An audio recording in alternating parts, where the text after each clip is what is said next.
warahmatullahi wabarakatuh. Apa kabar adik-adik kelas 12 di seluruh Sulawesi Selatan? Semoga kalian semua selalu dalam keadaan sehat dan bersemangat. Juga kepada Bapak dan Ibu guru yang selalu setia mendampingi adik-adik kita belajar, saya ucapkan terima kasih banyak dan saya doakan semoga Bapak dan Ibu selalu sehat dan walafiat. Hari ini bersama saya Siti Adinda Dihar Indawati Caronge dalam program Smart School. Generasi Smart berkarakter cerdas Ki.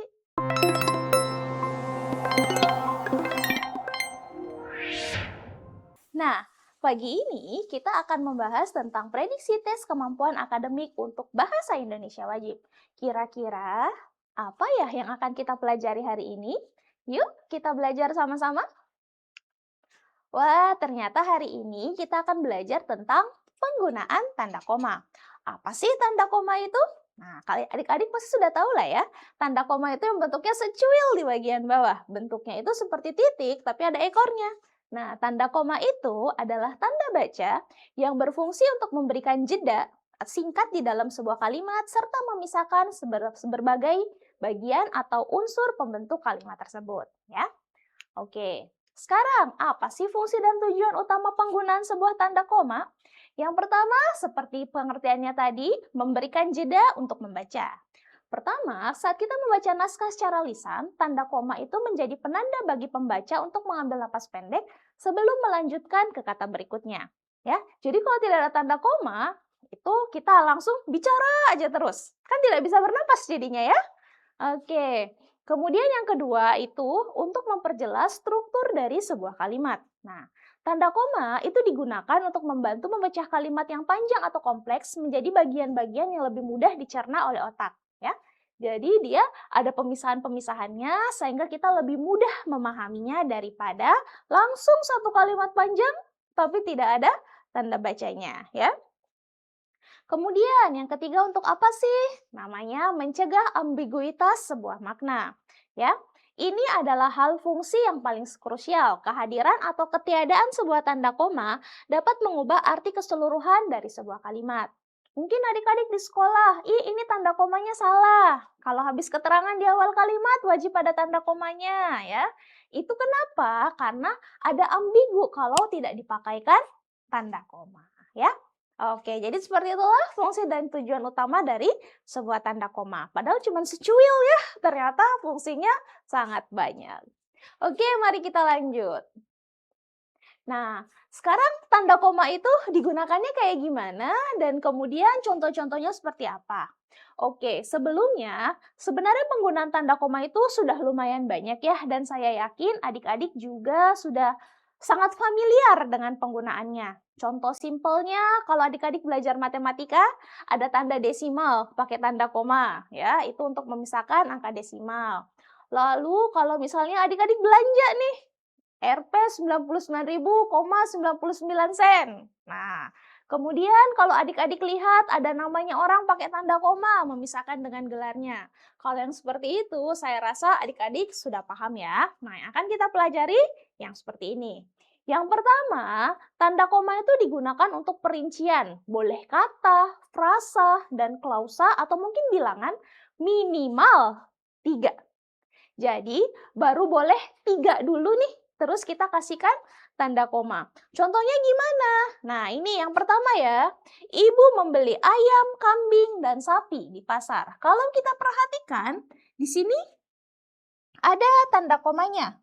Ya.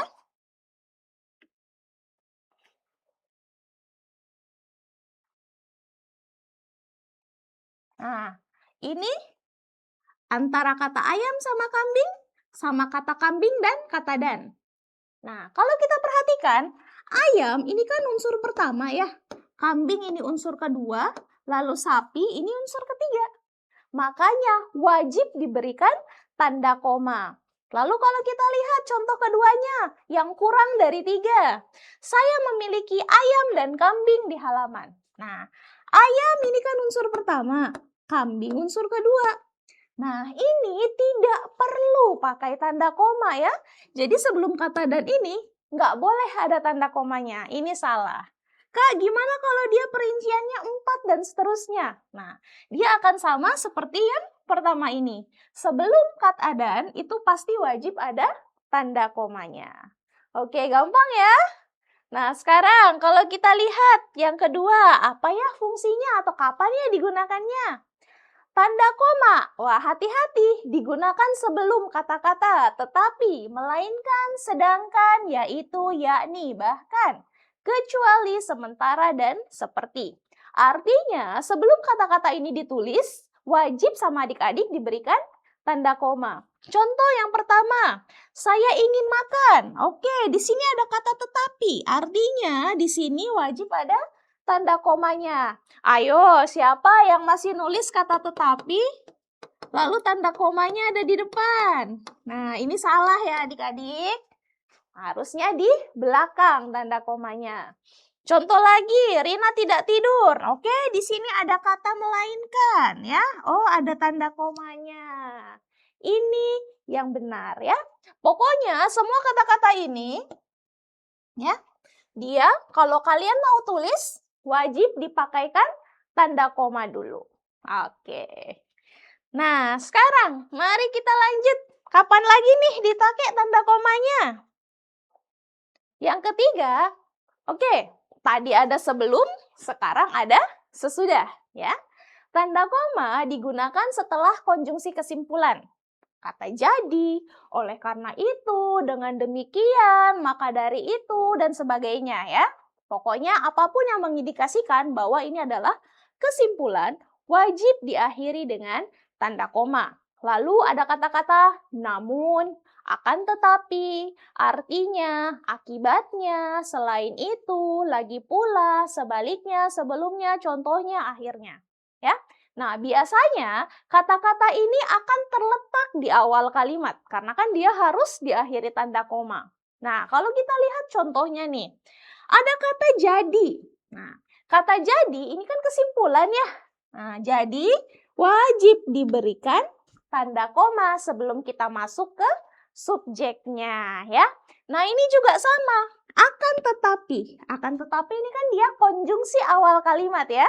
Nah, kata akan tetapi juga termasuk yang harus diberikan tanda koma setelah penulisannya. Jadi wajib diberikan tanda koma sebelum masuk ke subjeknya.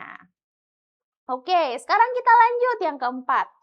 Tadi ada sebelum, lalu ada sesudah, kemudian ada yang tidak boleh diawali atau tidak diakhiri sama tanda koma. Posisinya ini berada di tengah-tengah kalimat, ya. Contohnya apa aja?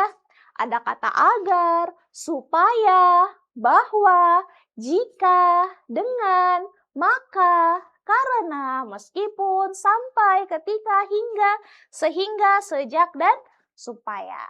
Nah, kalau adik-adik tulis ini, posisinya dia ada di tengah-tengah kalimat, jangan pernah diberikan tanda koma sebelum atau sesudahnya. Ya, coba kita lihat ini contohnya. Saya tidak punya sandal karena dipinjam oleh adik. Nah, ini ada kata karena ya. Nah, dia tidak diawali tanda koma ataupun diakhiri sama tanda koma. Kalau ditulis seperti ini, ya otomatis salah dong ya. Nah, sama juga dengan contoh kedua ini. Rina tidak sarapan sehingga sakit kepala. Nah, ini kata sehingga, ini juga konjungsi ya. Dia tidak boleh diawali atau diakhiri tanda koma ya. Jadi polos aja, cukup diakhiri sama tanda titik kalau mungkin dia ini kalimat berita ya. Kalau kalimat seru ya dipakaikan tanda seru. Kalau kalimat tanya ya pakai kalimat tanya ya, tanda tanya. Tapi ini mungkin banyak ya yang menulis kata sehingga terus diberikan tanda koma seperti ini. Ini salah ya. Jadi dia tidak perlu diawali atau diakhiri dengan tanda koma. Oke, mari kita lanjut. Kapan lagi nih tanda koma dipakai? Ketika sebuah keterangan mendahului kalimat. Terserah mau kalimat keterangannya itu keterangan tempat kek, keterangan waktu kek, keterangan cara, keterangan suasana, ya, keterangan alat. Ketika keterangannya itu mendahului kalimat atau mendahului subjek, maka antara keterangan dan subjek itu wajib ada tanda komanya. Oke, Biasanya kita mengenal struktur kalimat itu seperti ini kan ya. S, P, O atau pelengkap ya. Lalu keterangannya ditaruh di akhir. Ya, yang paling umum kita pelajarinya seperti ini. Tapi keterangan itu fleksibel. Dia bisa ada di awal kalimat, dia bisa ada di akhir kalimat, di tengah-tengah pun boleh bisa ada. Kalau mau ada di awal dan di akhir juga boleh. Tidak ada pun juga nggak ada masalah ya. Nah, kalau misalnya kita ubah keterangannya itu mendahului subjek KSPO misalnya. Nah, antara keterangan dan subjek ini wajib diberikan tanda koma. Nah, contohnya nih. Dengan semangat yang membara, Rina menyelesaikan semua tugasnya.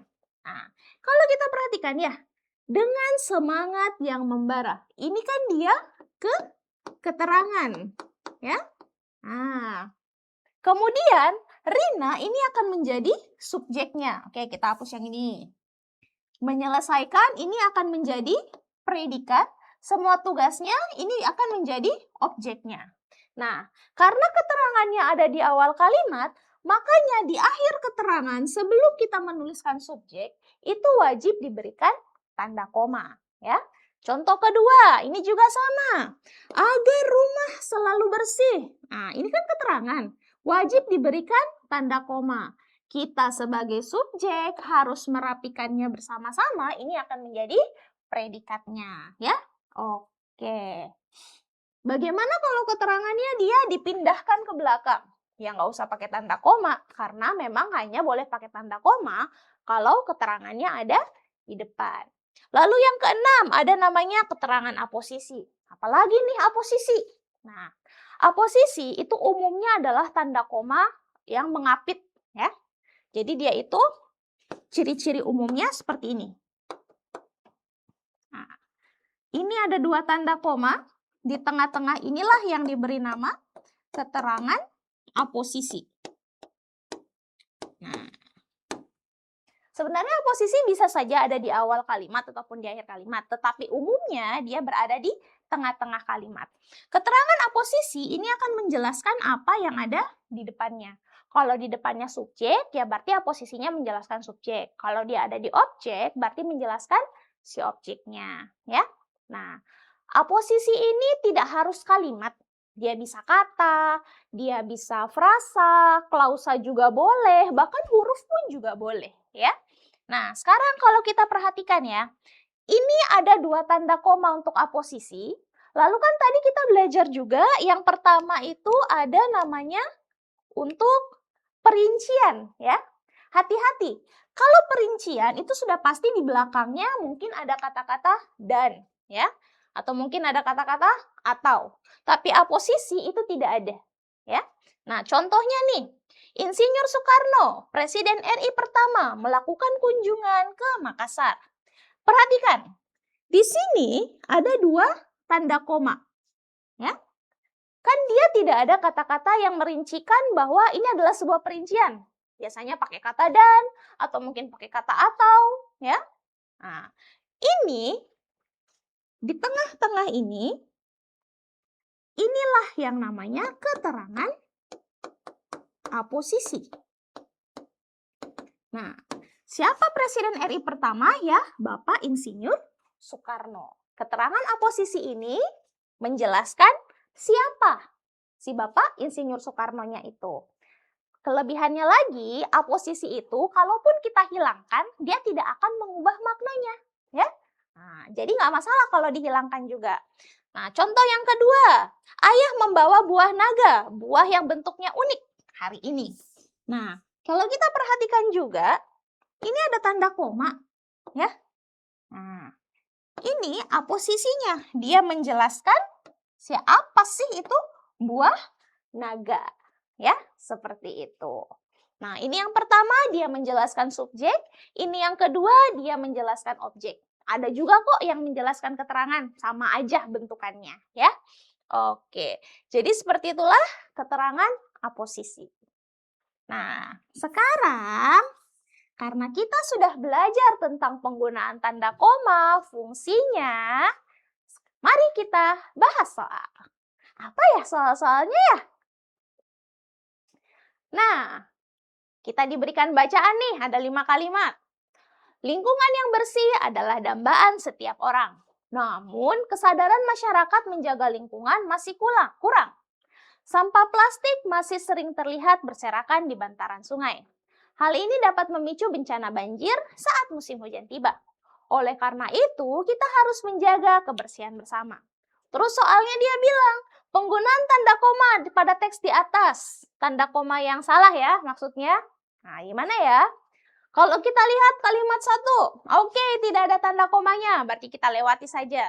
Kalimat 2, ada nih tanda komanya. Setelah kata namun. Nah, ini benar ya. Karena tadi kata namun itu memang wajib diakhiri dengan tanda koma. Lalu kalau kita lihat kalimat 3, nggak ada nih tanda komanya. Oke, kita lewati. Kalimat 4, oh ada nih tanda koma. Hal ini dapat memicu bencana banjir, saat musim hujan tiba. Benar nggak ya kira-kira ini? Nah, kalau kita polakan ya, dapat memicu, ini kan sebagai predikat. Hal ini akan menjadi subjeknya. Bencana banjir ini bisa menjadi objeknya. Nah, saat musim hujan tiba, ini kan keterangan ya. Nah, keterangannya dia ada di mana? Di akhir kalimat. Makanya tanda komanya nggak boleh ditaruh di situ ya. Tanda komanya harus dihilangkan. Jadi jawabannya ada di kalimat 4. Kalau kita lihat kalimat 5, nah ini sudah benar ya. Ini kan kesimpulan nih. Oleh karena itu, terus pakai tanda koma. Oke, seperti itu ya cara menjawabnya. Tidak susah kan? Nah, sekarang mari kita jawab lagi soal yang berikutnya. Apa ya soalnya ya? Oke, kita diberikan bacaan lagi.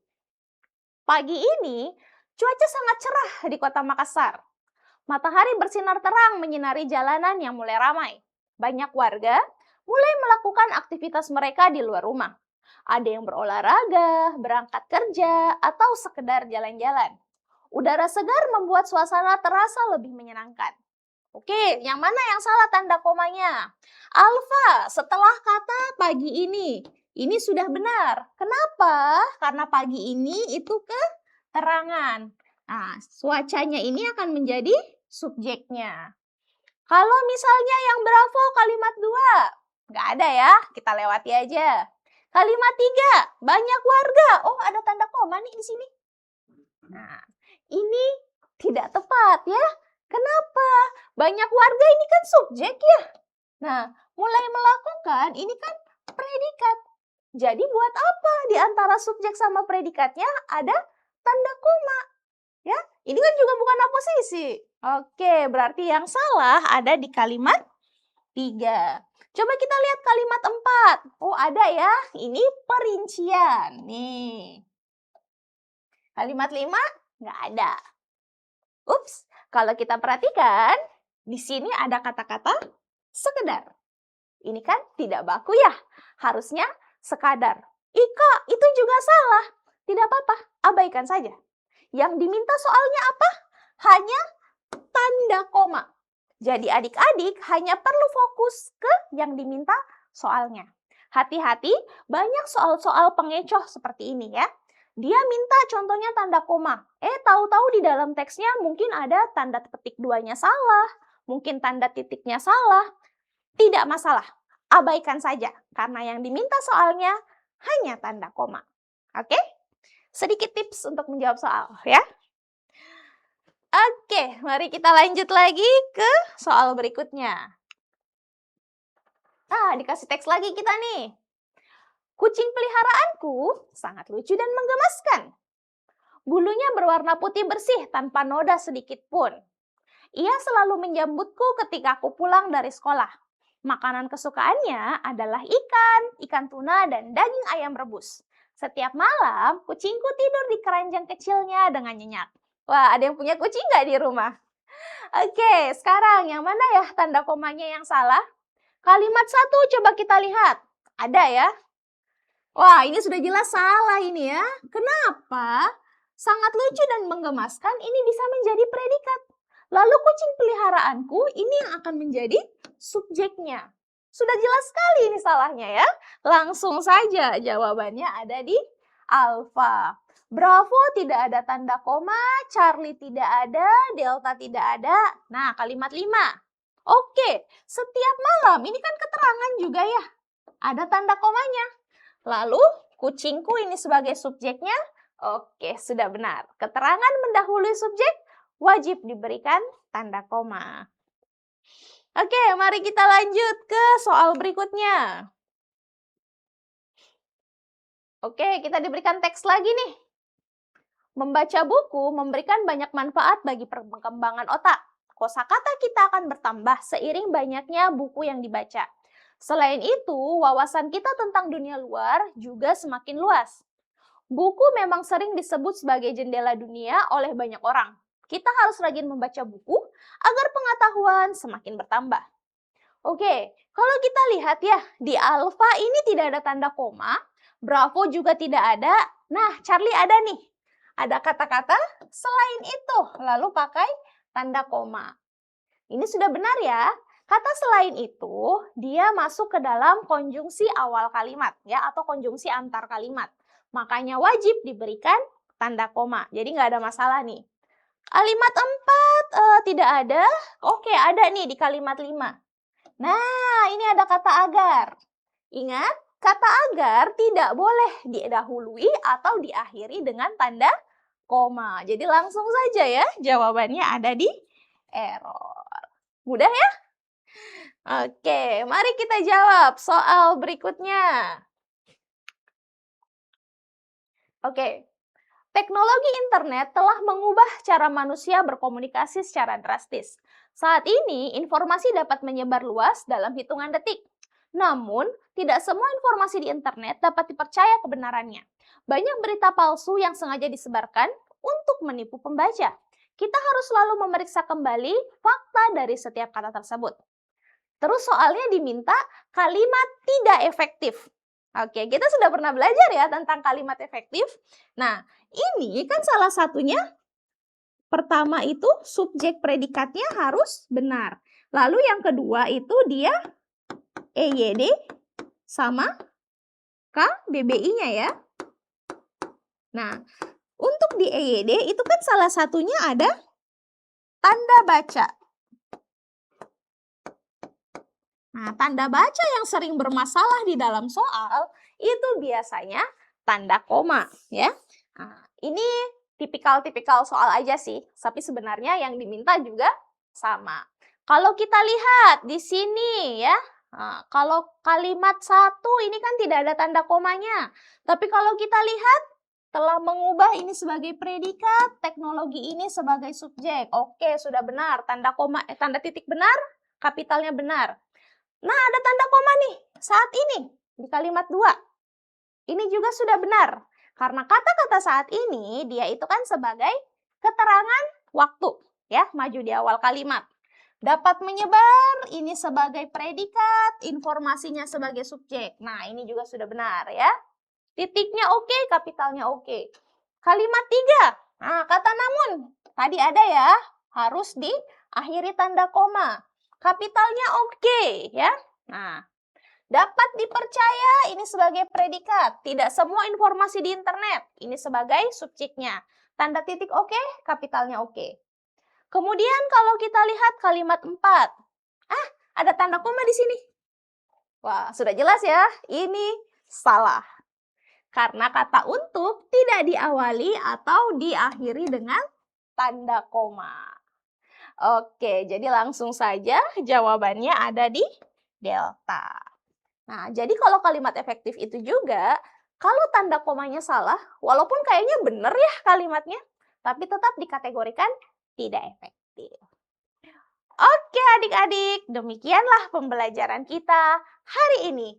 Gimana? Semoga adik-adik mendapatkan informasi yang lebih banyak ya.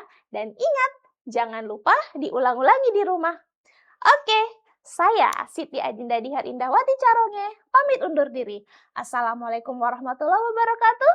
Kita jumpa lagi di pertemuan berikutnya. Dah.